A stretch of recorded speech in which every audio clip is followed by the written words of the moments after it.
What is up, Bitcoiners? Good morning. We are here with another Build a Mind podcast. Today, as always, is going to be another exciting one. I think this one's going to be our best one yet, Will. We have Bitcoin Mechanic and Luke Dashjr from Ocean. So if you don't know, audience, Ocean is a decentralized mining pool changing how Bitcoin mining works. They've got a huge decentralized ethos. Really cool stuff. I'm really excited about it. We're going to get them on. Before that, we have a couple of things we need to talk about, we need to discuss. So first and foremost, the show is changing a little bit. We're changing some things around. So we're going to be dropping to a singular host style. I'm going to be the host of the podcast, but Will is going off to do bigger and better things. He will be coming back every once in a while to, help me out, help the plebs, for lack of a better word. And, Will, I just want to say I appreciate the time that you've spent with me, helping me learn how to do this, getting a hang of it, that kind of thing. So mad appreciation for you, man. And I wish you all the best in your endeavors moving forward. Yeah, thank you. You've been a joy to work with. It's been great to become friends with you and just kind of see your growth as someone who's new to the space. I love supporting really aggressively enterprising young entrepreneurs who dive headlong into this space. And that's exactly what you are, Trevor. So keep killing it, keep crushing it, and I'll be around anytime you guys need. Absolutely. Well, it's been a lot of fun. So, the show is going to be the same kind of show. We're going to be doing these interviews. I like to call it the Joe Rogan style of Bitcoin mining. So we just get into a good conversation. But I am going to be doing some I'm going to call it heat punks, BAM heat punks. I'm going to be doing some short form videos where I build small heating builds, whether it's a space heater, whether it's, a heater or a Bitcoin mining rig from Altair or whatever it is. We're going to build some cool stuff, and that'll be like a separate tangential podcast stuff. So you can look forward to that. We are just getting out of coming from our mining conference. Super cool conference. It was really great. Bitcoin 2024 was a huge conference with a lot of things happening, but it wasn't small enough to where you could create like personal relationships. So the mining conference was that, there was like 250, 300 people in attendance, and, with our speakers and our presenters and our exhibitors and the sponsors, it was just a great time. We were able to communicate with each other, find out what people's needs were, and just really create these connections. And I think we need more conferences like that. I don't know about you, Will, but yeah, it's as much fun as like the big shows are to some degree. I mean, there's a lot of walking, there's massive expansive spaces, there's almost too much to do. And it can be a lot. It can be overwhelming, very, very overstimulating at times, but they can be a lot of fun as well. I mean, it's also kind of cool to be seeing like the grandeur and the growth of the industry and stuff. That's cool too. But there's nothing like the best conferences I've been to. And the Bitcoin conference is very well run. And I'm, huge props to those guys and what they pull off all the time. But the smaller conferences are the best conferences. They just are. They really, it was amazing. Like a little quick story. After the first day, we went outside of the conference center. We roasted some s'mores over some fire pits, and we brought out some tables. We played some beer pong. Scott did a keg stand. Like, oh God, it was a great anytime experience. you can get outside for a conference, like there was a small conference years ago in Dallas, Texas, where we had, I think it was the first beefsteak side event at this conference. And it was outside. You're eating meat with your hands, no towels, no napkins. You just, until the event's over, just beer and meat. And beer and meat. Yeah. And it was great. And then the bonfires, like anytime you're at a conference where there's a bonfire, sign me up, man. Sign me up. 100%. And that's what it was. So I hope that we can do more events like these. But getting to the meat and potatoes of this, Ocean came, like the guys from Ocean, they came to the conference, and they were immaculate. They were amazing. They brought out something that is new to the space, something that is severely needed, and we're going to talk about that today, and that is DATUM. It stands for Decentralized Alternative Templates for Universal Mining. As far as I know right now, it's just a way for hashers to become miners and actually create and structure their block templates in a way that is simple to do. So, Ocean coming out with the heavy hitters again. So we'll have them talk about it. We'll have them explain what Ocean is for the newbies who really don't understand pools. But before we do that, I want to show you guys something. Welcome to the Mastermind Club, your ultimate gateway into the world of Bitcoin mining. Whether you're just starting out or looking to scale your operations, our vibrant community of like-minded enthusiasts is here to support you every step of the way. Join us for weekly sessions led by industry pros, where you'll exchange ideas, brainstorm strategies, and stay motivated on your mining journey. From heat management to site optimization, our monthly deep dives cover the technical know-how you need to succeed. And with access to our entire back catalog, you'll never miss a beat. But that's not all. Our members enjoy exclusive one-on-one sessions with veteran miners, plus direct access to special pre-sales and insider opportunities at Bitcoin Mining World. Ready to take your mining to the next level? Join the Mastermind Club today and secure your spot in the future of Bitcoin mining. Visit bitcoinminingworld.com or scan the QR code now. And now back to the show.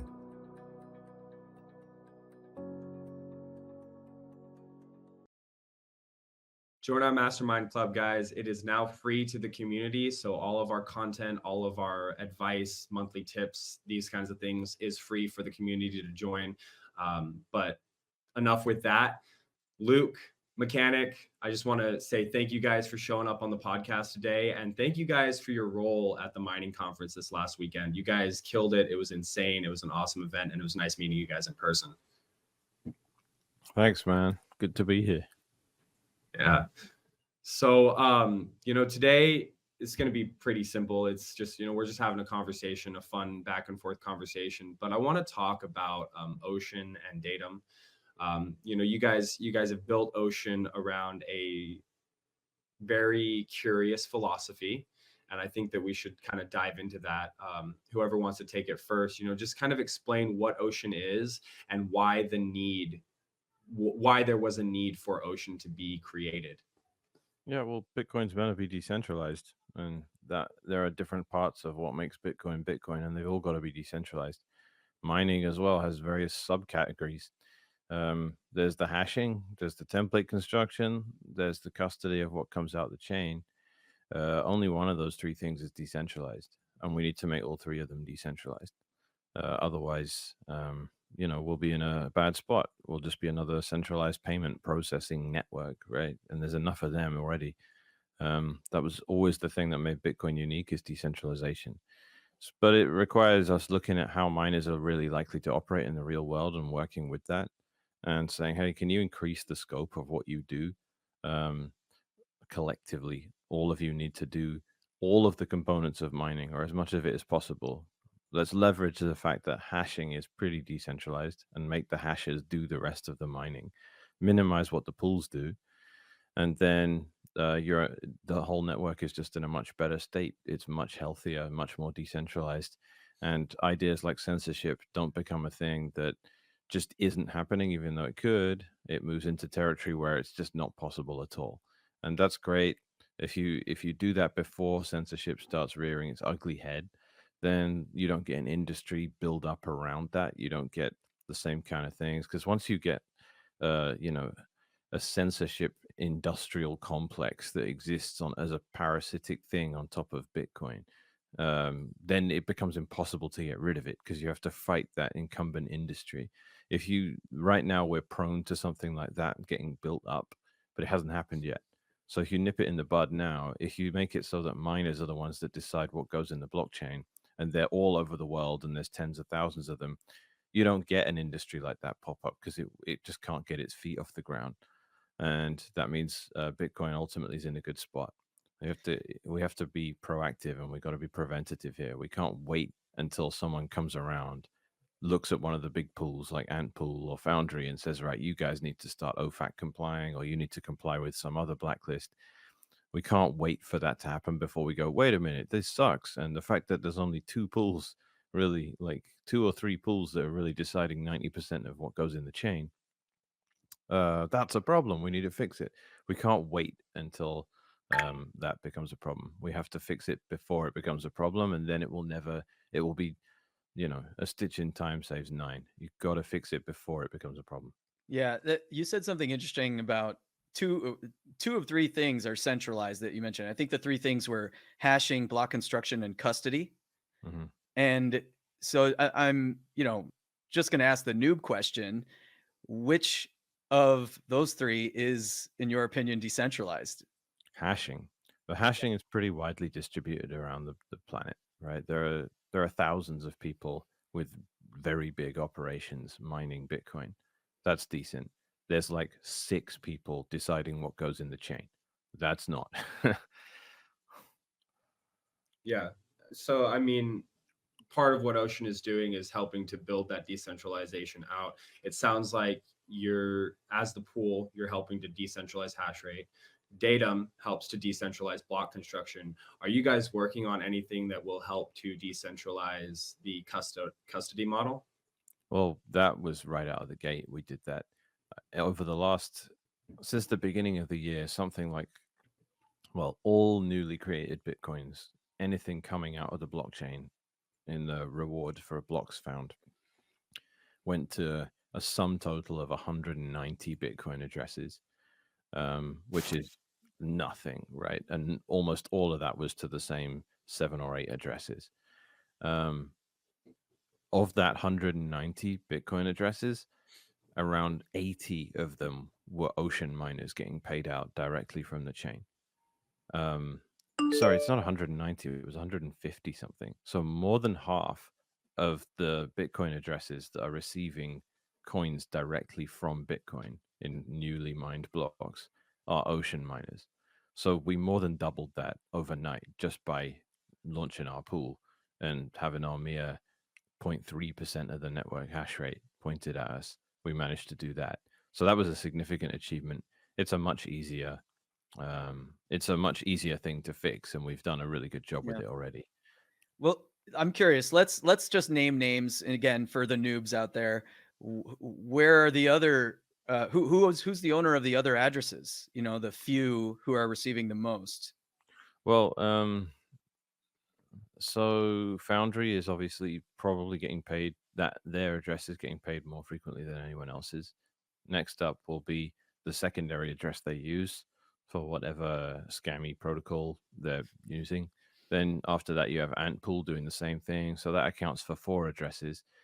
Then you had P2Pool find a block many months ago. That accounted for probably another 30 addresses.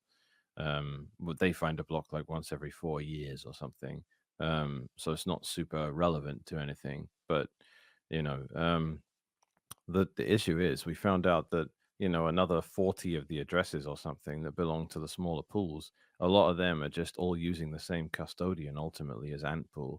That was revealed, 5 or 6 months ago by research done by Mononaut and OX. I can't remember his name, OX10BC or something. He, did analysis and found out very trivially that there's around 9 small pools, all using the same custodian as Antpool. And there are other unfortunate facts there as well that imply these are all really just one pool under the hood, which Hmm. is a nightmare because we think Antpool is like 28, 29%, but in reality, it's more like 48%. And Right. everyone knows once you get to 51%, that's the end of it. Then Yeah. Bitcoin mining is completely under the control of one entity, and the whole network is centralized as a result. Right. Yeah. Yeah. There's uh there's I remember years ago there was, I think it was like 2015 or so, and I don't remember if it was Antpool or F2 Pool, but there was a period where they had like 50 or 51%, and then very quickly the network kind of self-organized, reorganized itself a bit, and just to reduce to get people under that like psychological number. And that kind of happened organically. I remember as a community on the message boards and in IRC chats and other chats and stuff, Um, but yeah, it is a concern if you don't realize how many of these, pools in name only are actually managed by one or a few entities. And Yeah. people think, and people want to get into mining. I talk to them all the time because it's one of the best ways to obtain KYC free Bitcoin. But with what you're talking about, it sounds like where's explain for the audience where that disconnect is. A lot of people want to get into mining. They think, hey, this is KYC free Bitcoin, and maybe it is until OFAC gets its claws in, or what? Can you explain like where the disconnect in that is for people who are thinking that? Well, these are different aspects, right? So Antpool and Foundry definitely account for bordering on 50%, right? And they are both KYC, and they're not just like a little bit of, gesture towards KYC. They are like full compliance, right? Antpool is proud of the KYC they do. Foundry, to mine with them, you need to agree to inspections. You don't just KYC once, you have to repeatedly send in documentation saying, that's how they're allowed to operate. That's how they're allowed to offer the service they do. They have to do all that compliance, right? You might as well be working with a bank at that point. um so but it's you can mine on some of the sub pools, on some of the proxies for Antpool. Some of those are not, some of those are KYC free. um but that's not related. That's a different topic from what it is that they're doing, putting stuff into the chain, right? So, um, yeah, there were kind of two questions at once there. So I'm kind of having a hard time putting them together. But for miners that want to mine and get KYC free Bitcoin, that's around the policies of the pool. And yes, the two biggest pools are not useful for you. Those both require permission, right? You need the government's permission in some capacity to be able to mine on those. So that's not Bitcoin mining as anyone would have imagined it, right? Um, but the thing you pointed out, interestingly, was around the collapse of gigahash.io, ghash.io, when you point out correctly that organically the Bitcoin network responded to it as it should, and the pool died because it got too big, and then it death spiraled. Generally, with pools, if a certain amount of mining power leaves the pool, it can create a death spiral. Depending on the payout system as well. But I don't think we would see that today. But sadly, that example from the past where miners took it upon themselves to not endanger the network by all mining at the same place, to me, that gave us a false sense of security, because assumptions that we would do that again today, should a pool be naive enough to overtly show that it has that much size and it's finding that many blocks. um the idea that miners would leave over that, given the nature of the kind of people that are mining now, is just not a reasonable assumption. Like in 2015, there weren't a bunch of publicly traded Bitcoin miners doing everything they were told by the authorities. That is, unfortunately, now that's a lot more the big picture. That's the kind of miners we're dealing with. They're not cypherpunks.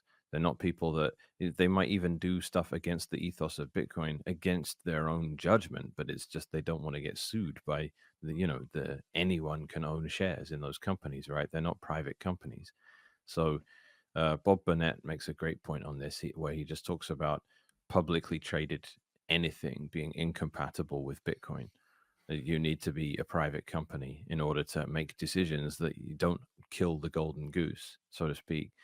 So, as I point out, to round off the point, if a pool got big enough today that it would spook the cypherpunks of the Bitcoin community, it doesn't mean it would make any difference to the miners that are on that pool. I don't think they'd really be able to do anything about it. They'd probably just stay on the pool. If the pool was to exert censorship on the network, I don't think that would matter either. I think they would probably stay. And worse still, they're not even going to get as clear a sign as that. Ant pool we've seen is not going to overtly go up to 51%. They're just going to use these sub pools, these proxy pools that look like different entities. And it's so stupid, but it works, right? If ghash.io back in 2015 hadn't gotten to over 40% of the size, if it had just broken itself into two pools, and the other pool, not Ghash.io, was 20%, while Ghash.io was 30%, and they reached 50 together. If that's enough, sadly it seems to be, but if that is enough of a psychological, it's just like everything costs $3.99 instead of $4, and you're like, that's so dumb. Who's falling for that? But they still do it, right? Yeah. Everyone still does it. Every store still charges 1 cent below the round number because it tricks you into thinking it's less. So if you have these pools that are smaller, sorry, that are pretending to be smaller than they really are by splitting into sub pools, and you can look at it and say, the custodian of everything coming out is the same, and the stratum work that is being given to miners for them to work on is also curiously basically the same as well. This is really just the same pool under a different name, right? But that's enough to make people complacent. Yeah, Do you, just a little quick history for the audience. Like and correct me if I'm wrong, Mechanic and Luke, but Ghash.io was essentially a scam business. They were selling cloud mining, which is like contracts where then they go and buy the equipment and they're custodying it, and they can run a Ponzi. They just sell more contracts and rob Peter to pay Paul on the way out. And ultimately, they started selling altcoins essentially on it with hashlets, and then I think they even spun up their own coin, and then Paycoin emerged out of that too, which was a big scam. And this is kind of what led to their downfall. Is that a good summary? I mean, that's standard practice for all the major pools today, too. I'm curious, do you guys think that this is just kind of the nature of the beast, as Bitcoin progresses through time? Back in 2014, 2015, we needed pool decentralization, we needed hash rate decentralization. And now in this era of Bitcoin, we need to have that template decentralization. And do you think that it progresses even further? It's necessary. Like, Yeah. there's no two ways about it. You cannot have, I mean, absolutely rule number one of Bitcoin, or it might as well be rule number one, is you can't have a small cartel deciding what transactions go in the chain and what don't. And you can't just rely on really crude heuristics around, if Foundry, with the gun to their head by some US government department, is being told they have to exclude a bunch of transactions that apparently come from a Russian Bitcoin exchange or an Iranian Bitcoin exchange. You cannot point at the white paper and say, it's okay, they won't do that because they'll lose out on 50 cents of transaction fees that another miner will get. And then that other miner will succeed in business and Foundry will fail. That's so utterly naive. Like, that's not how the world works at all. You can't act like Bitcoin is just in a complete vacuum and that we live in this totally free market, laissez-faire environment. We don't, right? The pool that wants to not comply with such a blacklist is going to have enormous headaches to deal with, enormous legal bills. It's going to get just utterly buried in lawsuits. And, it's like you see this all the time. You see pragmatic acquiescence to government overreach. When, like, Wasabi Wallet was a good example, right? And they want to be a privacy preserving, wallet, and they decided to, you know, um, they had the choice. They were told, right, you can either blacklist all these UTXOs and not include them in your coin joins, or we're going to put you out of business. What you're doing is legal, and you shouldn't have to have a blacklist, but we know we can bury you in lawsuits for the next 8 years. You might win in the end, but you'll be out of business before you win. Or you can just comply with this list. And they complied with the list, and it was reputational suicide for them, but people still used the thing. And that's where you're going to end up with mining as well. It's just going to be, right, you're a giant thing. You have 200 exahash flowing through your pool. You get to be one of the few arbiters of what goes in the chain, and you have millions and millions of dollars of legal fees every year. And you're going to make that an order of magnitude worse if you pick a fight with whatever government department is trying to tell you have to comply with a list. So again, it's just the naivety of it. This is not white paper Bitcoin. This is not 2015 Bitcoin. This is not one CPU, one vote, right? None of it works like that anymore. You need these entities to stand up to this stuff.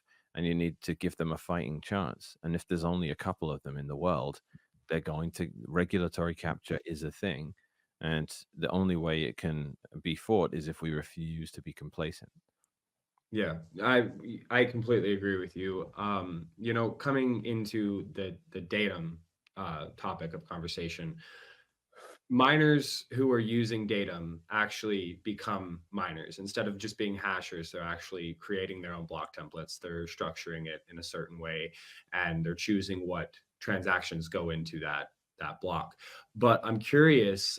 You know, obviously datum is working on Ocean, and it's in beta right now. But what is the incentive for, you know, miners who are mining on F2 pool or Foundry pool or AMP pool to use datum, and can they use datum while mining to a pool like that? Hmm. Good question. We're the only pool that supports it so far. Okay. Obviously, it was written by Jason, who works for Ocean. Um, but I mean, you can use it to solo mine first and foremost, and there isn't really anything out there that does that amazingly after 12 years or something of Stratum being around. If you want to mine just yourself, you can't just use a Bitcoin node to issue work to your miner. You need something that can grab templates from the node and then generate work and give it to miners. And that's a Stratum server or a pool server.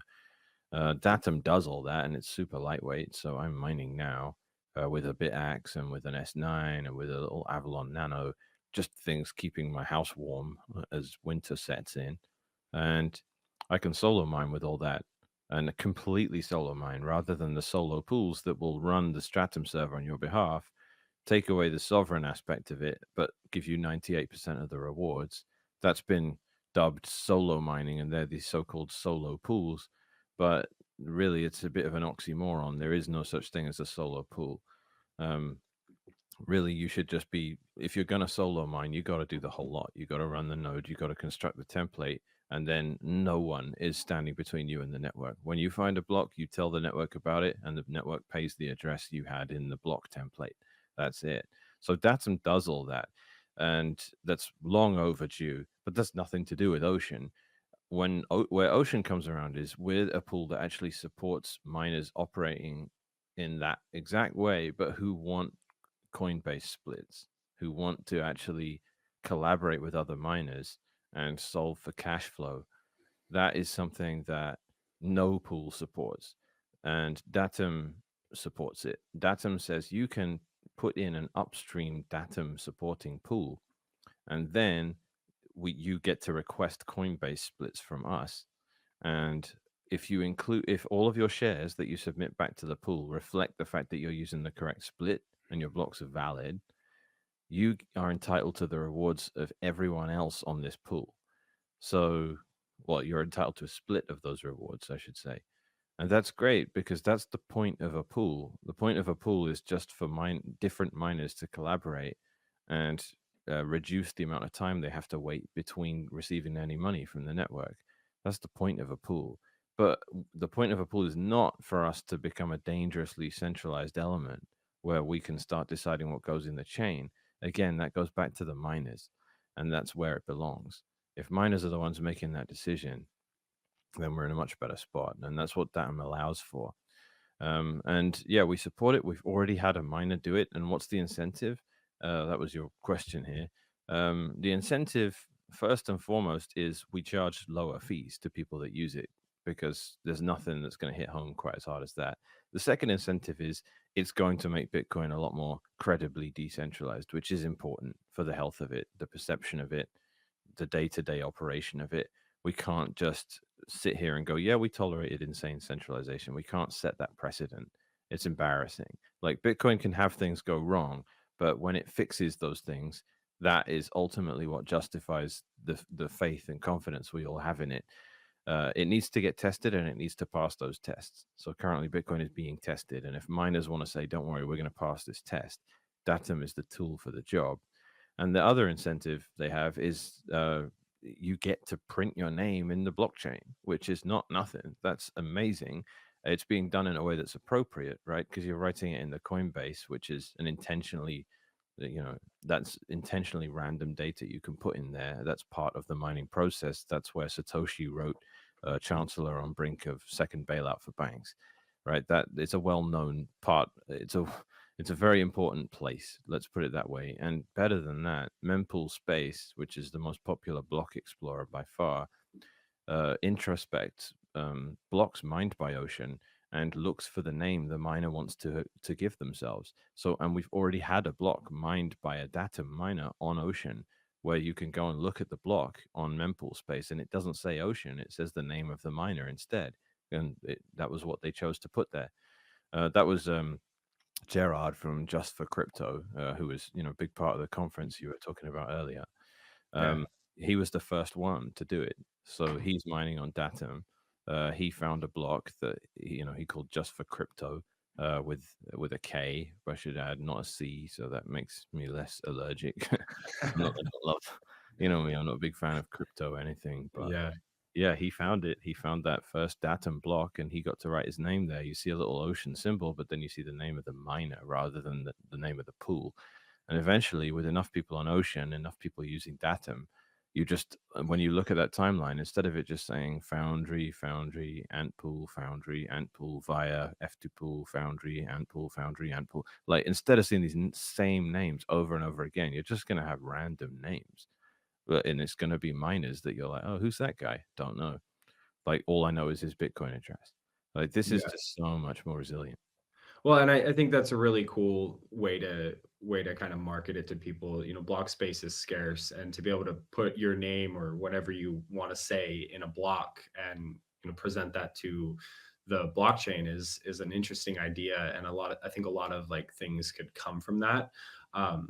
Part of my incentive to mine Bitcoin, a lot of the audience knows this already, is I'm quote unquote a heat punk. That's the term that Tyler Stevens used at the conference, and I kind of really like it, so I'm adopting it. But I mine for heat, and I only mine for heat. And I've been kind of tinkering with this idea of mining solo so that I could, because I was already paying for the electricity that I'm using, so why not try my hand at solo mining? And it seems to me like Datum would be the perfect place for myself to get involved, running my own node, running a Datum server. I'm not sure if that's exactly how it works, but running Datum on it so that I can learn to create my own block templates, and then maybe even in my local area, get people who are also running space heaters in their home to kind of mine to my pool, or to my server. Is that kind of how it works? Correct me if I'm wrong here. Well, ideally, they would have their own Datum gateway. Their Well, own. okay. But let's just, in the case that, it's grandma and she doesn't understand how to do it, is this something that she could set up, or would I be like the Uncle Jim of the area? Right now, there's some skill required, but hopefully we'll get to the point where it's very simple. Yeah, the point is, like, I'm all about practical solutions, guys, and I'm into making things feasible for people. So the minute Datum came around, I'm like, right, I need this on Umbrel. I need to package this for Start9. I need it to work for people with a one click. Otherwise, it can't be a complicated setup, right? Bitcoin's already complicated enough as it is. So it's packaged, like I'm running it right now on a Start9 server. It's a little bit more fiddly than your average service because those don't work, over LAN right out of the box. But I managed to simplify it down to there's 3 lines you got to run in a terminal, but it's not hard. You copy and paste from the instructions, 3 different lines. It's pretty simple. So if you have a Start9 server already and it's got a Bitcoin node on it and you want to run Datum, I mean, if you know what you're doing, it will take you about 15 seconds. If you don't, it might take you 5 minutes, but that's it. And then you simply just point. It's from your miner's perspective, it's just a pool. That's all. Your Datum server is just a pool with an IP address and a port. So you go to your miner and you say, all right, you know what a local IP address looks like, right? It's going to be 192.168, something like that. And you just point your miner to that. And everything passes straight through to Ocean by default. You don't have to do that. You can just say, I want a solo mine. But it's simply configured to mine on Ocean at the moment. You can put in a different datum using pool if and when one, exists. But for now, yeah, it's going to point to Ocean. So you have the same old Bitcoin address in the username of your miner, and then you append it with the worker name if you want, because you have multiple miners pointing to that same address, and you want stats on the pool side, and that's it. So you just in your miner, in your Ant miner, you have the host or the pool name. That's just the IP address of the datum server. That's all. And then you have the username, which is just a Bitcoin address, and then password is nothing. That's it. That's all you got to do. And then you're mining on Ocean just like you might have been already. Um, and you'll have stats poolside. You'll be getting splits every time anyone else finds a block on Ocean. But when you find a block, assuming you write something in the secondary Coinbase field, which is one of the config options inside Datum, you can write whatever you want there. That could be your name. It can be whatever you like. You can write not ant pool if you want for fun. And that's it. When you find a block, it might take you months or years. That will be you that found it, and it will be labeled as such. Um, yeah, that's the whole fun of it. And you can also prioritize your own transactions. That's something I'll be adding to, I'll be adding as an action inside the knots package, because knots just works way better with Datum. Datum works with Bitcoin Core, but you're kind of losing a bunch of the benefits of what Datum does by using Bitcoin Core, because Bitcoin Core doesn't really make any of it doesn't expose any of the things you might want to do to customize your block template.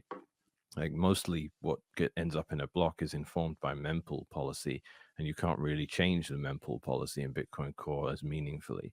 So the knots package on Start9 has just got way more options exposed for what you want to do, and that informs the way your blocks look. But I was going to make the point that you prioritize transactions, right? So there's something you need to do, like a giant consolidation or something, and you don't mind if it takes a year to do it. You prioritize that transaction. It's in every single block template you make. You carry on mining, you carry on getting splits from everyone else, but when you find a block, you get that transaction in the chain that you needed to get in there. Interesting. I could see use cases for that in the future, especially businesses mining on Ocean or mining with Datum. So I want to talk from a high level. Many of our audience doesn't know the difference between Stratum v1, Stratum v2, and now there's Datum. From what I understand, Stratum v2 is not a viable option for miners to use to decentralize the template construction. Could you maybe just explain that a little bit? And obviously Datum is something new. I don't know if it was built off of Stratum v1 or if it was just built completely organically. I'd like to understand a little more. Okay, so I think how I'd put it is they're both tools that arguably do a similar thing. And when it comes to what we did with Datum, it's very specifically supposed to do this one thing, and it does it as efficiently and leanly as possible. There's been some controversy around it, so around our decision not to use Stratum v2. And I don't really want it to spiral out of control, because at the end of the day, those guys are fighting the same battle as us, and they're very good at what they do. For a bunch of reasons that are kind of all pretty nuanced and seem to offend a few people like Matt Corallo and Steve Lee. They've taken it very personally that we're not using SV2. Of course, we don't have to, right? It's permissionless. We can use whatever protocol we want. And intuitively, we wouldn't have bothered writing Datum if we'd have found SV2 to be sufficient. I think ultimately, though, it's kind of a bit of a distraction to talk about the specific protocol being used. Yeah, we think Datum is right, and we think it's really going to change things, and it's more conducive to the kind of behavior we want to see, and that's more about what it doesn't do than about what it does do. But all that said, you need a pool that lets their miners make their own templates. If that pool wants to use SV2 rather than Datum, that's fine, but there just aren't any that want to do that. And unfortunately, like I was saying, Datum, it's about what it doesn't do more than what it does do. SV2 supports just regular old centralized mining too, and it was initially conceived as a way to just make that a bit more efficient, right? It was just miners are communicating with pools in plain text, and they're not using they should be using binary instead because it would just be more efficient. And that was what SV2 was about, because the original Stratum v1 protocol was just unencrypted, right? And very inefficient comms. So your ISP knows everything about what you're doing. It knows exactly the nature of the work you're sending back because it's all in plain text. None of it's encrypted. Obviously, the low hanging fruit to make Bitcoin better was to fix that with something like Stratum v2. But it's still the same old mining model. It's still centralized pool, makes all the templates. Miners, do the work they're given by the pool. It doesn't really change anything in that regard. And then it became like Swiss Army knife style. We started expanding what SV2 does and saying, well, wouldn't it be great if it allowed miners to request substitution of transactions in the templates that pools make? What if we go even further? What if we make it so the miner can make the template themselves completely? And it naively, it ends up in the same place in that regard as what DATUM does. But DATUM was just conceived from the other end. It was, here's a pool server for miners who want to solo mine. That's it, with complete sovereignty. And let's make it so that it can request a Coinbase split from a pool in order to qualify for splits from that pool. Let's add that on. So it comes from the other end. They've ended up not too far apart, but DATUM only does those minimal things, right?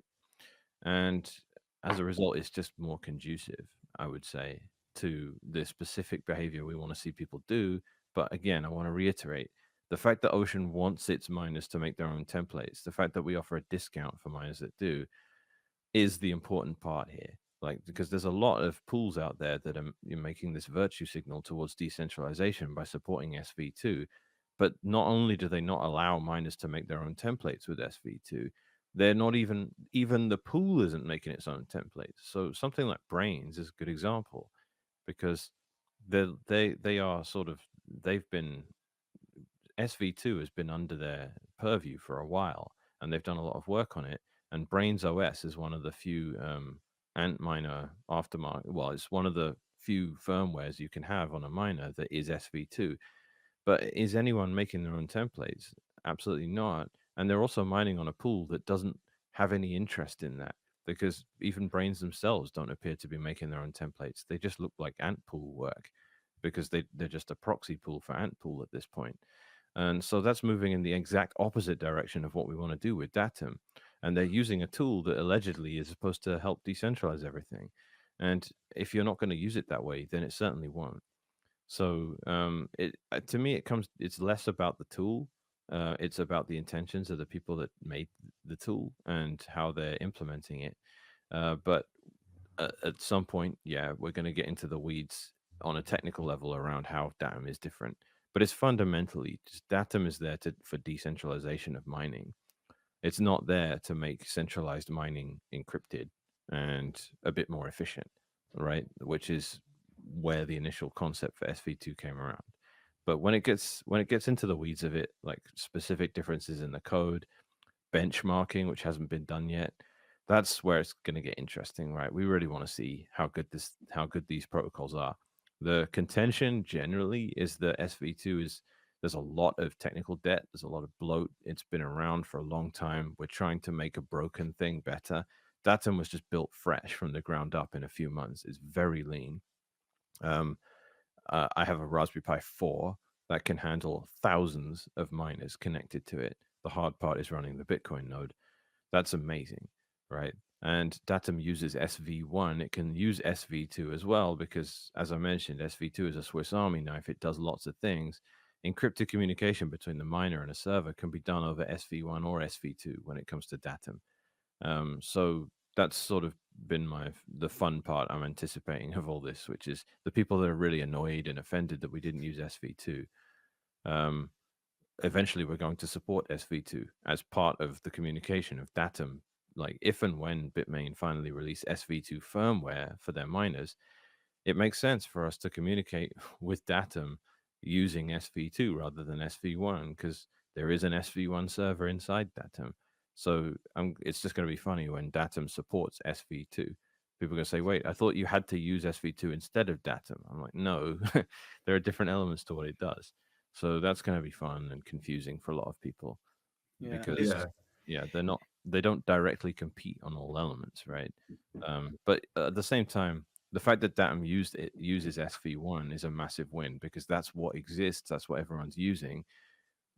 So right out of the gate, we can just work with what everyone already has. That's huge. That's why you're already seeing a block with made by a DATUM miner. It's because they didn't need to do anything to their miners. They didn't need to wait for Watts Miner and Bitmain to release SV2 firmware. They don't need to wait for any of that. To be fair, SV2, when it comes to template construction, also has a translation tool as well. So they've managed to fix, come up with a solution for that too. But I just don't think, in a realistic way, SV2 was going to give us what we needed. And we built a specific bespoke tool that does exactly what we do need. And it's already worked. I love that we have in the wild, we already have a block that was found by someone, that a miner that made it themselves, that isn't having to solo mine. They get to be part of a pool, but they are sovereign as a mining entity. That's a huge win, I think. And, I kind of, I think you sort of answered this question, but I'm just curious, and maybe the audience is as well. There's lots of folks, controversies in Bitcoin are common throughout the years. I've seen so many in the 10 or 11 years that I've been working full time in the space. And a lot of these controversies happen, they're between folks who mostly agree and who generally can be thought of as champions of decentralization for the most part. But there's specific kind of very tight nuances where there's a heated disagreement and controversy. Can you kind of just, I don't know, elaborate on the like, put yourself in the shoes of some of these opponents, if you will, right, for lack of a better term, like the Matt Corrallos of the world and such, and where are they coming from? Even though I think we all are allies, generally speaking, in supporting Bitcoin. I think so. There's a couple of perspectives on it. One is they're people that want the same thing we want. They've been working really hard to do it, and they're miffed by the fact that we didn't use it.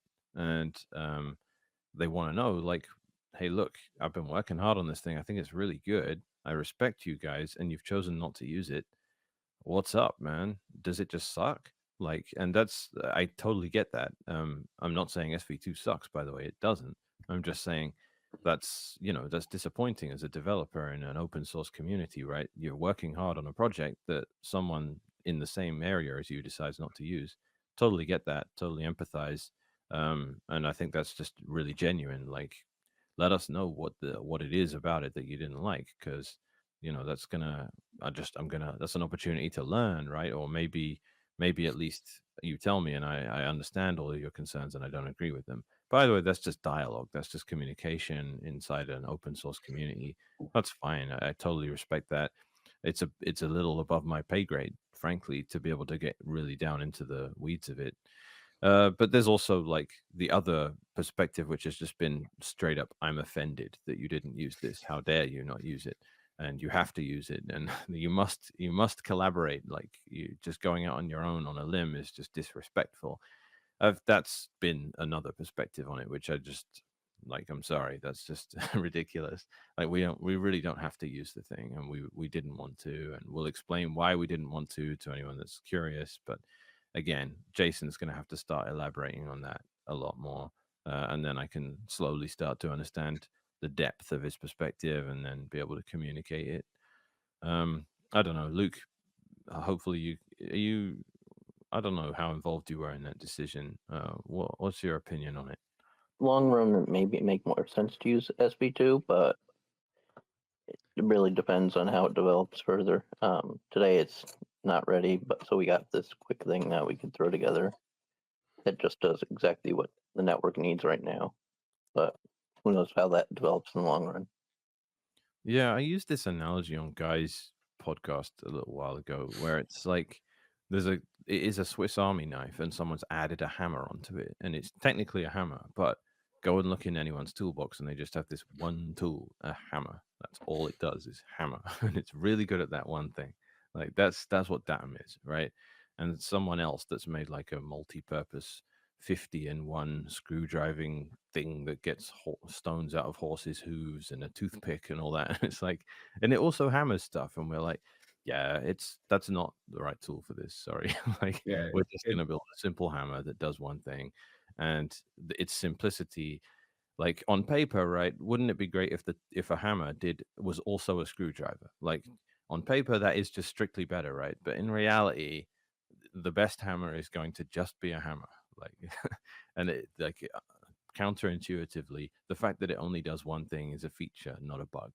So yeah, all it does is just exactly what we want it to do. That's it. There's no mess. There's no decade of different, like, how many people have been in charge of SV2? It's even changed its name over the years, right? It was Beta Hash at one point. It's been under the purview of Brains of I think Adam Back had a lot to do with it at one point in Blockstream. Matt Corallo originally started it as Beta Hash. The Brains team took it over, and they became the first people to make custom firmware that used it, I believe. But again, that's all pointing to a pool that doesn't have any interest in decentralizing template construction.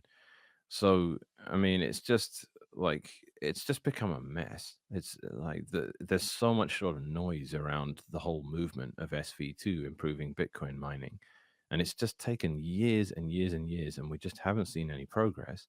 And this is not to imply anyone isn't competent. I'm sure everyone working on it is extremely good at what they do. It comes down to other factors and practical solutions. Like someone needs to build a specific tool that does a specific thing, market it the right way, and actually get adoption of it to make template construction decentralized, and not add a bunch of mess and noise and other possibilities. And because right now you have pools out there saying we support Stratum v2, we're going to decentralize Bitcoin, and they don't allow miners to make templates. So I'm like, you're just confusing everything. It's as confusing as saying support crypto. It's going to, empower people with blockchain technology to, become sovereign and, fight inflation and all that. And I'm like, that's not accurate at all. Like Bitcoin does that. Crypto doesn't. Crypto's a reinvention of fiat, right? And, it's just I'm gonna caveat that, right? I'm not comparing SV2 with that. I'm just saying you need things to be simple and clear, and you need them to have a very focused intention, right? Otherwise, yeah, you're just not going to get what you need. Yeah, the yeah. industry rushes to just kind of solve the adoption problem any which way they can, and they'll grab at like marketing buzzwords or blockchain technology or even like just glomming use cases onto new coins and Yeah, that's it. hey, we're helping adoption, and it's It's not. become, yeah, it's become a virtue signal. It really is like frustrating when people come out and say, "Hey, we're an SV2 pool," and I'm like, but now everyone's going to think, "Yay, I'm mining with them. Mining is decentralized now." And I'm like, but the pool is still the one making the templates and taking custody of all the rewards that come out of it, because Datum also supports that, right? It supports Coinbase splits and fingerprinting of miners to know how large of a Coinbase transaction you can make in order to decentralize custody of what comes out. That isn't an out of the box thing with SV2. It's something you could hack together, but Ocean just supports it right out of the box. So you really just need a team that cares about decentralizing it and building the tools right and using them right, and then you can do it in 5 minutes. That's why it was so quick, right? We didn't launch with Datum, and it wasn't even there was no name Datum or anything like that. There was no code up for it. It was just, after we rolled out Lightning, which, took us a few months to do and get all that sorted out, it was like, all right, time to start working on templates. And a couple of months later, here I am running Datum. And that's it. And I'm already, if I got lucky today with my BitAxe or my Avalon or anything, there would just be a block on the Bitcoin network called Bitcoin Mechanic. That'll be it. Like it was as simple as that. And now I'm making templates, and anyone else that wants to do it can help decentralize templates. I like, actually, I really love this product and how it's going to help miner or hashers become miners. It's something that's just stuck with me back when I heard you talk about it. I can't remember whose podcast you were on, but you specifically made me feel like shit because I'm like, oh, I'm not a miner. I keep calling myself a miner, but I'm not a miner. I'm a hasher, and I need to recognize that. I've But offended a few people with that. that I that's don't fine. Keep offending people, Mechanic, because what you're doing is you're proving to the world that like Bitcoin needs to be decentralized and there's a certain way that you have to go about doing it. And sometimes you just got to hurt people's feelings because those people need like the truth set upon them. And, we need people like yourself doing that because there's too many builders in Bitcoin who are just kind of like, oh, I don't want to hurt anybody's feelings, so I'm just going to do this thing over here. And it's like, you're like, I don't give a shit. If you don't like me, like it is what it is. Just decentralize the space. So I appreciate your candor and your vibe. Yeah. But one thing I'm curious about is, Datum was released not too long ago. You presented it at the Bitcoin the mining conference last week. But have you seen like a huge or a good amount of miners mining on Ocean who are curious about this or who are getting started using Datum? Yeah. What's that? Yeah. Yeah, loads of people are interested in running it. We're just trying to get something out there that they can use. I mean, it works at the moment. Obviously, I'm using it. Obviously, Just for Crypto are using it, and a couple of our bigger guys are using it.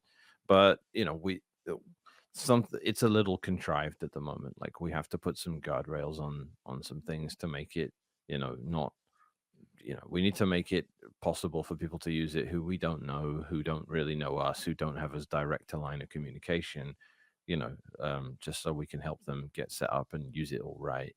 Like we're 99% of the way there with it. And the final 1%, who knows how long it takes. It's software development. The plan is to have all the code on GitHub by the 18th of this month. And we're on track for that. Hopefully it's even sooner than that. And I want people helping me test the Start9 package and the Knots package that Leo half packaged up. Yeah, I mean, if you want to run it, we announced an a private beta, and a lot of people have emailed us and asked us about it. And it's any hour now we'll have something we can say, here you go. Obviously, there was a massive hurricane last week that was like worst in 1,000 years or something, and it was near where a lot of our infrastructure is, and that's created some headaches and slowed things down a bit. It didn't interrupt the launch. Thankfully, we got, we ended up pulling through anyway, but it's just been a lot more work for people that just wanted to focus on Datum internally in the team that have had to be running around doing other stuff, dealing with redundancies and stuff like that. So it's set us back a bit. I don't really want to make excuses, but that's certainly a reason for it. Jason, during our launch, rather than be at the launch of his protocol that he wrote, was busy flying around supplies to people in North Carolina, right? While the government sat on their ass doing absolutely nothing. So, we've had some curveballs thrown at us for sure. But nonetheless, we're still on target. If people want to run it, I want to help them run it. We have really good support at Ocean. It's been a pleasure helping people use Lightning, and it's going to be a pleasure helping people run nodes and run Datum servers. Yeah, it's something that I wanna do specifically for my home build. But getting to this idea of a decentralization, is Ocean going to start decentralizing their infrastructure a little bit now? Well, I don't know how much I want to get into details of it. I'll let For Luke. sure. Yeah, go ahead, Luke. Tell him what you want to tell him. Always been a goal, obviously. I think this recent storm has revealed that having them several states apart isn't far enough. Yeah, going overseas is probably the best answer. Probably. Yeah.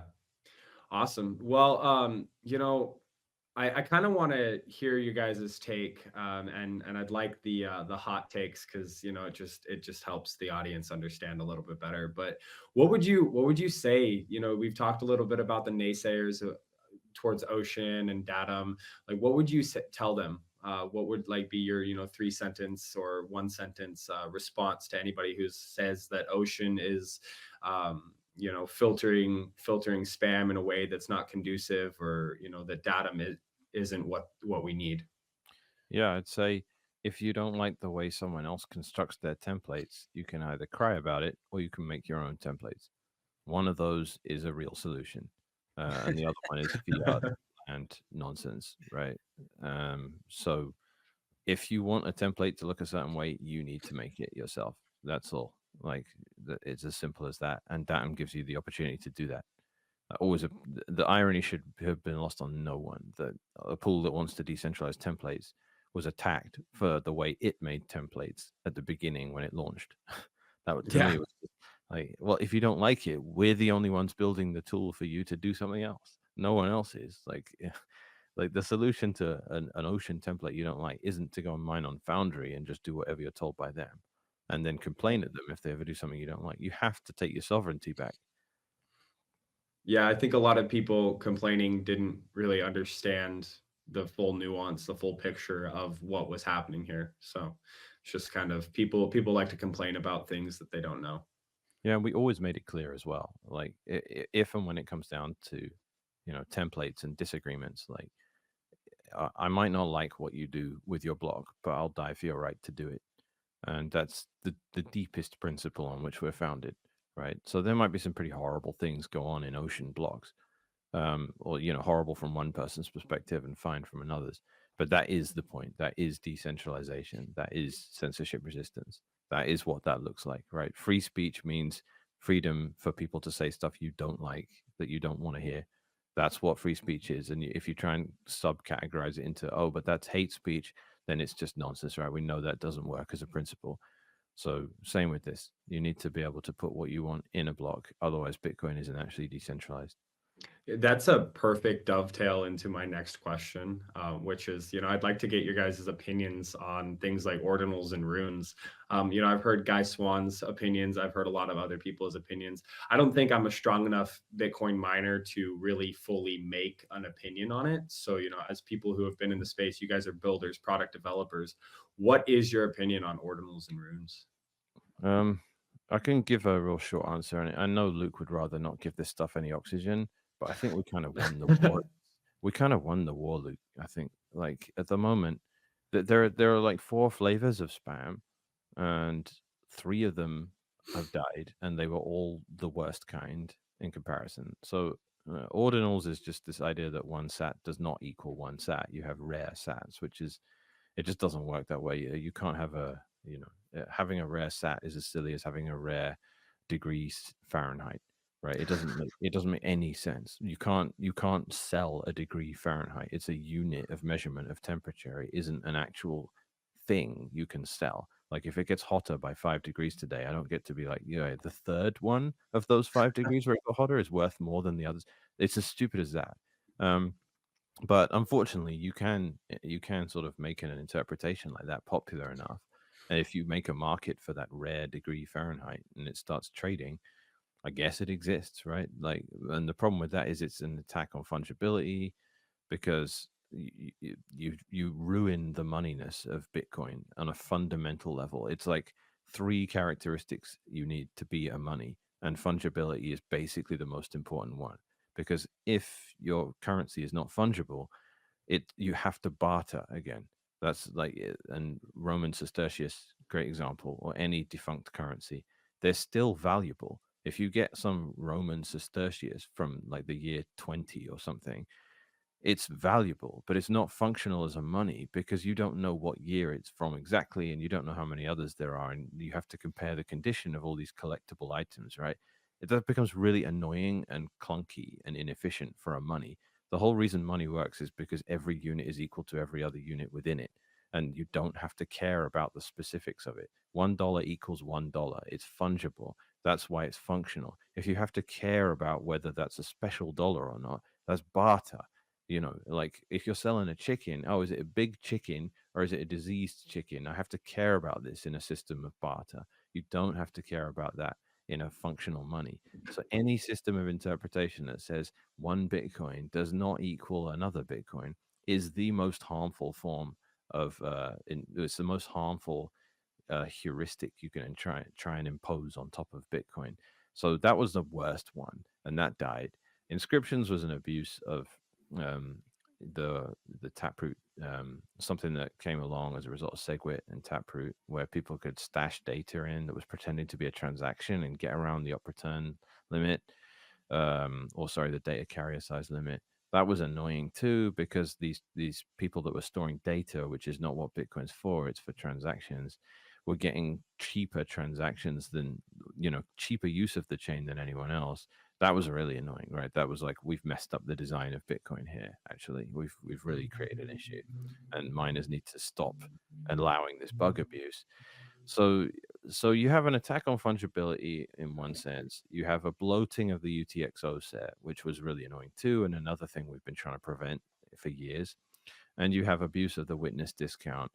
Those were the three most annoying kinds of spam. And at the moment, we're left, like, all of them died. The only spam that's really left at the moment, I won't mention its name, but it doesn't do any of those three things. It doesn't make it take advantage of the witness discount. It doesn't bloat the UTXO set, and it doesn't attack fungibility. It just uses op return, which is the original olive branch extended to people that wanted to store arbitrary data in Bitcoin. It was, if you assholes are going to keep doing this, here is the least harmful way you can do it, and that is at least what they're using. So um, I feel like the spam war is somewhat over, and we've basically won it, and we kind of got what we wanted out of it. All the more controversial things have just died. A lot of that's just because they were scams anyway, but Mhm. some of that is also just due to the hostility. Like, you're never going to get rid of spams and scams on shitcoins like Ethereum, right? That's what they're built for. That's what they, solicit. Bitcoin doesn't, right? The reason we've had a clean chain for so many years is because, just as a community, we've rejected this stuff. We reject it because we don't like scams. We don't want Bitcoin to be, we don't want people's first experience of Bitcoin's blockchain to be buying an NFT that loses 99.9% of its value a week after they buy it. We don't want that, because it creates awful connotations, and people just go, oh yeah, I was into Bitcoin, I got scammed, I don't care about it. And you're like, you never even bought any Bitcoins, right? There was even a scam called Sats. It wasn't the Satoshi, it was just a BRC20 token that called itself Sats, just to deliberately confuse people. So someone's like, yeah, I'm stacking Sats. And you're like, that's a scam, dude. And you can lose those people forever as a result of that, which is Yeah. so on every level, it makes me sick, right? But I don't really like, on the one level, it's just awful. We don't want any of this stuff. On the other level, it can be admirable stuff, like people storing election data in the chain Mhm. or whatever. Like that, again, that just changes the nature of it. It's Yeah. like, look, it's not about what you're storing. It's just, this is not a file storage network with massive redundancy where you can, upload important files to you. It's for money. This is money. It's not a file storage network. And the nodes are not here just to store redundant copies of your data. No one's interested in doing that for free. And that's ultimately what happens when miners stick this stuff in the chain. And they barely made any money doing it anyway. So the whole thing just kind of collapsed on its own weight. It was a vicious battle that's been fought over the last year. And the only thing that sticks around from it that hurts is that you can't really run a node on a Raspberry Pi 4 anymore. And you can barely do it on a Raspberry Pi 5 unless you get an NVMe. So we did lose a class of hardware due to the UTXO set blowing from 90 million to over 200 million in a year. That was horrible. We know that that was going to be an issue if that ever happened. That was the motivation for the witness discount in the first place. And the fact that we're in this situation sucks. Like, it's now more expensive to run a node. The blockchain grew faster than hardware could improve, and that Mhm. sucks. That really was a fail that happened. But Yeah. we'll still trying to keep our heads above water with it. I have one more question about this topic, just probably for Luke, but probably for both of you. I look at some of these things. It's like, sometimes I wonder, like, are people these things can be viewed as attacks on Bitcoin, for sure, but are they genuinely premeditated attacks, or are these just tinkerers and curious people, who came up with a game to play using this technology? Is there some curiosity or innocence motivating some of this, or is it, do you think, honestly, like a premeditated, you know, method to try and cripple the network, or impede the network? You ask any scammer, well, maybe not any scammer, but most scammers are going to tell you they're not scammers. So all Right. you can do is you can look at what they are objectively doing And if you look at how ordinals are designed, it's designed to harm Bitcoin in pretty much every way conceivable. Just by looking at the results, it's pretty clear that there was an intent to harm Bitcoin. Yeah, and some of them have openly stated it, but then I mean the intentions and the stated intentions are irrelevant, right? They can just be saying, I want to attack Bitcoin and destroy it just because that's marketing, right? That can make everyone just like outrage marketing, right? Like it doesn't at the end of the day, if someone like shoots you in the leg and says it was just a prank, bro, like who I don't care whether you're saying it's a prank or not. The effect is I have a bullet in my leg. Like so I was learning how to use this gun and it went off. yeah, right. Okay, we can talk about that later, but right now, like, I'm going to defend myself. Like, Yeah. so, like, I mean, the intentions are really. I mean, it can come to that one day if they're like Yeah. go on some path to redemption, but Yeah, and I think they're way beyond it. Like, I some of mean, the way the thing exists, like Bitcoin, the network, the blockchain propagation, the way it exists, it kind of is out there for people to play with or tamper with or damage. And that's just part of its existence. That, again, like intrepid developers like you guys are setting out to kind of protect, to race ahead of, like be the mouse in the cat and mouse game in the whole thing. It's just, I just think after this battle has been won, or as you guys conclude that it's probably likely won, there come another one, and I don't know what you yes, see on the horizon there, Mechanic or Luke. but yeah, I agree with that a lot. I think some battles Bitcoin has to just keep fighting over and over and over again. Like complacency with self custody is a perennial struggle, right? And you need repeated Mount Gox events to happen for people to go, yeah, I'm going to self custody. Like, and the minute one doesn't happen for a while, everyone starts getting lazy again and using third party custodians. Then they get rugged, and then they learn the lesson again. And you get these mantras like "not your keys, not your coins," and you get like hardcore advocacy for it, and people just really pushing for it, and newbies like going, "All right, I've finally got my cold card or whatever." It's really important, right? And again, we have to fight the battle again because ETFs came around and everyone forgot about "not your keys, not your coins" again. Like that, you don't own any Bitcoin, right? You have an ETF. It's a third-party custodian. You have no way of verifying if they have the coins they have. Um, and there's controversy around that at the moment, which is really funny because it's between institutions themselves rather than individual hodlers. But again, have to fight the battle over and over again. Arbitrary data storage in Bitcoin has been another perennial struggle, right? There's the conversations back between Gavin and Satoshi, where Satoshi is just saying, I'll do anything I can to get this stuff out of here. And Gavin's saying, my evil little mind wants to come up with a way to get around this and store a Lady Gaga MP4 inside the blockchain and all this stuff. And, then there was the thing around Counterparty where it was Luke and Jeff Garzik, and back when Jeff Garzik was based, all pushing back on it and telling these people just get out of here. And most of them were like, all right, well, screw you. I'm going to go over to Ethereum. And then they did. And that was great. But again, they came back in various shapes and sizes in 2022 and 2023. Now they're gone again, but they will be back again. They did a lot of damage, and there was a lot of accusations of censorship from people that didn't understand the nature of the battle, right? We're trying to design a tool for a job. We're not trying to be arbitrarily enforcing rules. We're trying to say, look, the definition of spam and arbitrary data storage, actually there is an fundamental arbitrariness to that, but it's something we have to be pragmatic about, not idealistic, because Bitcoin, if it gets used as generic file storage, will just die because no one is compensated for just storing other people's JPEGs. The miners make money putting it in the chain, but the people that have to store it for the rest of eternity don't get compensated for it. So the incentives break down. The only reason people run nodes is because they're storing data that's relevant to them, i.e., the transaction history of the network. That's really important. And if you try and dump more load onto those people that are providing that unpaid service by virtue of them needing to do it for their own good, if you start saying, oh yeah, you're all just going to do this too, you're all just going to store a bunch of, whatever decentralized in name only protocol I want to dump on top of Bitcoin's blockchain, you're going to have to store all that data too. If you Especially as you cut them out of being able to send the transactions they want. Yeah.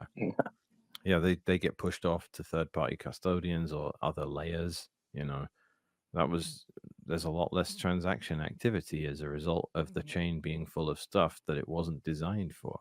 Like, I mean, it's not there's the ideological objections to doing anything about it, but they're just not pragmatic.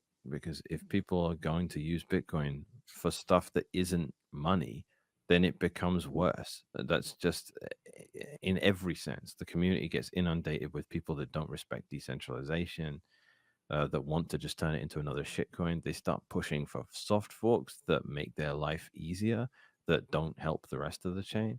There's so many factors, and you have to take precedent. Satoshi was against spam. Satoshi implemented the first spam filters, and Bitcoin worked as a result of some of the drastic measures he took. And you can't, if your ideology doesn't allow for that, you're not going to sit here saying Satoshi supported censorship. He didn't. He was trying to build a system that had one function, and he didn't want to make it a whole bunch of use cases, none of which were any good, right? Yeah. So, Yeah. like, if your ideology doesn't allow for the actions he took to be permissible, then your ideology is inconsistent with reality, and you have to think about it. Like, Yeah. if my ideology is right, can we have money that's actually usable? Because just remember, Satoshi was a super pragmatic person. He would Mm. just do what needed to be done to make the thing work. And he would get, and people like Gavin were always just really naive and idealistic. And they would just, I always talk about like Gavin is the kind of guy that if his kid ran out into traffic, he would be like, the free market will sort this out, rather than actually just grab his kid. I'm Yeah. like that. There's a level of naivety where I'm just like, this is not realistic. If you're going to approach life this way, we just won't have Bitcoin. We need Yeah. this thing to work. It's the best shot we have. Yeah, two questions, one short, one maybe longer, and maybe direct them at Luke. Way back in the day, there was an app, one of the earliest kind of apps, or games built on top of Bitcoin was called Satoshi Dice. Luke, I don't remember, but is that something that you viewed as spam at the time? Yeah, that was essentially the first attempt to gamify attacking Bitcoin. So there was plenty of, legit casinos that worked just fine using Bitcoin correctly, but Satoshi Dice was designed in a way that, again, objectively harmed Bitcoin for no reason, for no benefit. Yeah. That's the short one. And then I think that probably concludes our spam segment of the show. But the maybe longer question also for Luke is, I kind of hinted at it earlier, like we're going to see more attacks. Mechanic went through just kind of how this phenomenon rolls through time. What do you see, Luke, as like the next fight upcoming? Or, you've been always very, people kind of, I think, wrongly, I mean, I don't know about wrongly, but they like to disparage you, I think, by calling you like Dr. Doom or whatever when it comes to Bitcoin. But most people who spew FUD or doom about Bitcoin, they leave, and you're here just building and always have been. So I think that's awesome. But like, tell me what you think is maybe next on the horizon for another big trench war over, between the users of Bitcoin. Seems like the spammers haven't given up, even though their spam's pretty much died off. Like they're going to probably try to seize control of the network with the soft fork or something. Maybe just a 51% attack. I mean, you do have Paul Stork, Mr. Drive Chain, who's like, we can just 51% attack Drive Chain if we want. Like, he's been saying that in like blog posts and stuff. Yeah, I suppose if he teams up with the spammers, that would be a major nuisance. And then we'd have to demonstrate how we can fight back against those things with a URSF, which would work, but it would mean probably no soft forks ever happen again, because I wouldn't say that, but it'll be messy though. it would be a mess. It would be fun. It would be stressful. Too stressful, yeah. But everything changes with DATUM, right? Because all the history and precedent we have set with soft forks is a small group of template constructors need to flip a version bit on behalf of all of their miners, and then we get the upgrade or we don't. That was like, that was what we were pushing for with BIP 148 back to activate SegWit. We were trying to say, unless template constructor flips version bit block is going to be invalid starting August 1st of Yeah, 2017. even the very first software had an aspect of that problem in it. Right. So datum means, I mean, I assume when you're constructing a template, I mean, how do I even flip a version bit in my datum server, Luke? You don't. I That's don't. something the community has to agree on first. Sure, but I mean, assuming they do, is there a config option for this? No, Oh. So how does it work? it's not just arbitrary version, but it's the software has to be updated for it. Oh, I see. You kind of alluded to it a little bit already, but where is the future of Bitcoin mining headed? I don't know. If you can't say anything nice, don't say anything at all. Like, I don't. It's kind of become like really silly with the publicly traded companies and the degen shitcoining that's going on in it. It's become really silly. Like, almost everyone in the world that's mining could have just bought sats and would have had more sats if they'd have just done that instead of mining. And like the impression that like if you get big enough and do it on a big enough scale, you can actually win with it. It doesn't really hold true. So you have like giant companies in the mining space that are losing so much money, and they're still getting investment and investment and investment because they're just publicly traded. So there's a bunch of naive pension funds and stuff getting thrown at them. And I'm just like, there's three lines, man. Like, how much money have we spent? How much Bitcoin did we earn mining? And how much Bitcoin would we have got if we'd have just bought Bitcoin? And number two is always lower than number three. And I'm like, that is the calculation of whether this is a good company or not. And it isn't. So they start going, oh, but we're going to leverage more about blockchain tech and we're going to add AI and all this stuff. And they get more investment still. I'm like, this is just clown world. This is total clown world. And it's like, it just makes me look at like an S21 or an S19 and go, that's literally a shitcoin. Like, just and looking at it, and this is ridiculous. And I wish it would return to rationality. I wish what was said in in the sort of the constitution we all sort of appeal to in Bitcoin, where it's like, a miner must make money, and that's what makes the game theory work. It just apparently that's not true because No, that's backward because the whole system is designed to make mining as unprofitable as possible. At the end of the day, it's only going to be the idealists that end up mining. It's just a matter of time. But at the moment, like, so you have three perspectives on it. You have mining because you're idealistically committed to Bitcoin. You have mining because you make more sats than if you didn't. And then you have mining because you're a clown world institution that is just going to get investment from people that you can tell nice stories to, and you'll do anything you're told to by the regulators, like censor or spam the chain or whatever. Right. So it seems like those are the three scenarios, and we're in number three. How do you transition to number one? Difficulty just has to catch up. The difficulty is going up, and I don't Eventually, know. it's going to get to the point where there isn't going to be a profit to be made, and it's just the people that want to keep Bitcoin running. Sure, but the number three implies already that they're not making a profit. Like we saw Riot and Mara lose 400 million Yeah, last quarter. It can only go on so long. It can go on as long as there's a money printer. Ultimately, that's what this is. It's fiat games infecting the Bitcoin space because no one would invest in a publicly traded mining company that's losing literally hundreds of millions of dollars every quarter without there being a money printer somewhere. And like we're not on a Bitcoin standard yet, so that the corrupt incentives can infect the space. And I'm pretty sure that, like, do you think that's going to end? I mean, even aside from that, the dollar seems to be self-destructing. That's true. I mean, on a Bitcoin standard, mining becomes fine. It's either idealistic or even profitable. But that's an interesting perspective. I'd never heard that before, that the system is designed to make mining unprofitable. But it basically is. It's always the prisoner's dilemma. I guess you're right, because if we're all ticking along nicely and mining's profitable, that means someone else joins in, difficulty goes up, and now we're all unprofitable together.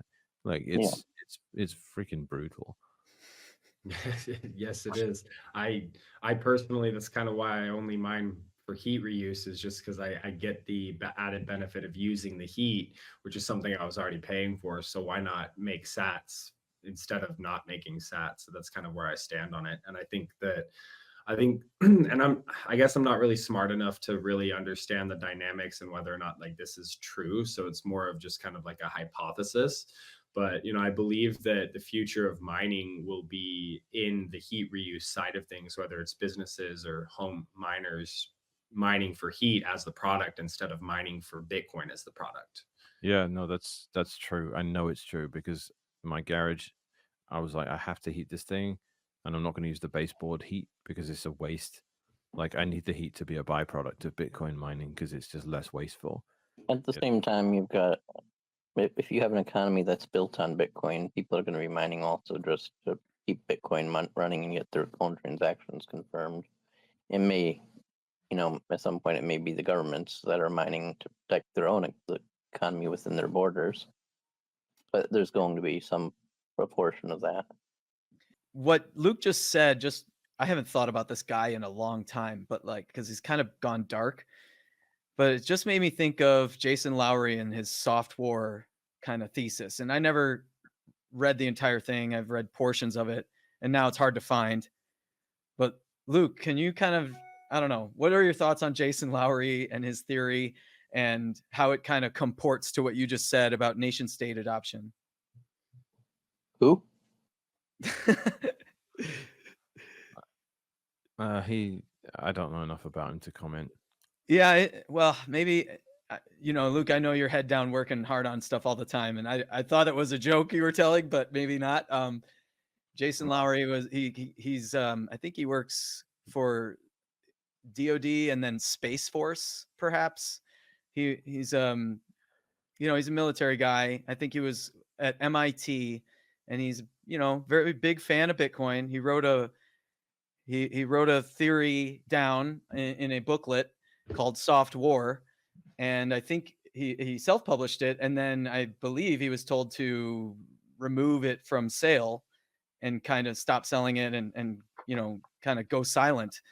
But it basically, you know, talks about Bitcoin mining as a new form of, you know, brinksmanship for nation states. And yeah, go ahead, Mechanic. Yeah, I think that was kind of what Luke was saying already. I think that's just a part of it. Like, if gold is the currency, you know, and you're some empire, you're gonna go and mine the gold, like, because you want the gold. Like, and there's no other way to guarantee access to it. No better way, anyway. Well, even aside from trying to get gold, in your example, if your economy, if like Walmart needs transactions to confirm, you're not going to just rely on some other foreign miners to do that. You're going to take a role in protecting the economy. I believe so. But I mean, all right, obvious devil's advocate. If you're Walmart and you need transactions to confirm, the theory is that you can pay someone else to do that on your behalf rather than mine yourself. So why If you're not? Walmart, maybe, but if you're, when it comes to like the entire economy of a nation, once the Bitcoin standard's in place, it's going to be too much dependent on it to just leave it to just random miners anywhere. I think Yeah. that's how it will play out. But I don't really expect it to become much of a reality until at least 2050, because the subsidy is going to keep going too strong until then. Yeah, it's going to take a while for something like that to even happen. Yeah, I don't make any claim as time frame. Yeah. Yeah. So, you know, that was the show, man. I like to give our guests opportunity to, you know, shill anything that you have. Obviously, we talked a lot about DATUM. Is there anything else you guys want to talk about? Where do you want to send the audience? And then just give us, you know, your guys' last two sats. Just thinking I want to keep my sats to myself. Fair enough. All right, Luke's gonna keep his sats, but let's give out the 2 cents. 46 sats, because anything below that's below the dust limit. Yeah, we need Adam to solo mine, so one day we can clean up that dust. Yeah, we can. Well, I would love to. Like, one day I want to There's obviously an initiative that we're going to call Ocean Cleanup at some point, where we're going to Cool. one day we're going to figure out how to do it, and it's going to be just getting rid of 100 million UTXOs of just crap that are unspendable anyway. I don't know how we do it, but someday we're going to do it. This was an idea I was brainstorming with Daniel Princey. Yeah, Princey. He does a One Spittin' podcast. He was like, "What about cleaning up the UTXO set? How do we do it?" And I still haven't figured out a way to do it. You can only get like 10,000 dead UTXOs and turn them into one in every block. So that's like $2,000 for every 10,000 transactions you want to do. But it would. Some of the spam UTXOs can be identified as spam. It's possible, and then we just delete them without even having anything on chain. That's a bit risky precedent wise. But And you just have to be sure that they're not valid UTXOs. If the criteria are defensible for it and something that most people can agree on, like this is an unspendable UTXO, it's got a massive amount of data in a fake script, like after an op false op if, it's obviously just someone trying to store a JPEG. It's not a spendable transaction in any way. I think like wiping all those out, I think it would probably be fine to do. It would upset a lot of people, but at the same time, I don't think it sets any of the negative precedents. Well, I think also because since it's invalid, you don't need anyone else's permission. You can just do it on your own. It's just a matter of someone writing the code to do it. there have been efforts in that regard anyway, but I don't know. That's for a topic for another time. People get scared if we start talking about stuff like this in public. Yeah, let's not scare anyone.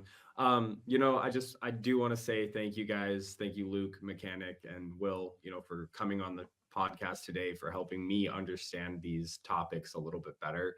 I do want to get involved with DATUM, so I'm definitely going to be reaching out to your guys' team on Ocean. We'll send people to ocean.xyz, which is the URL for Ocean. If you're mining, definitely use Ocean, as they are the best payout scheme out there, payout pool out there. But with that, guys, I appreciate you being here, and we will see all of the audience next time. Thank you for being a part of our growth and our journey into the Bitcoin mining world. So we'll see you guys later. Thanks for having us.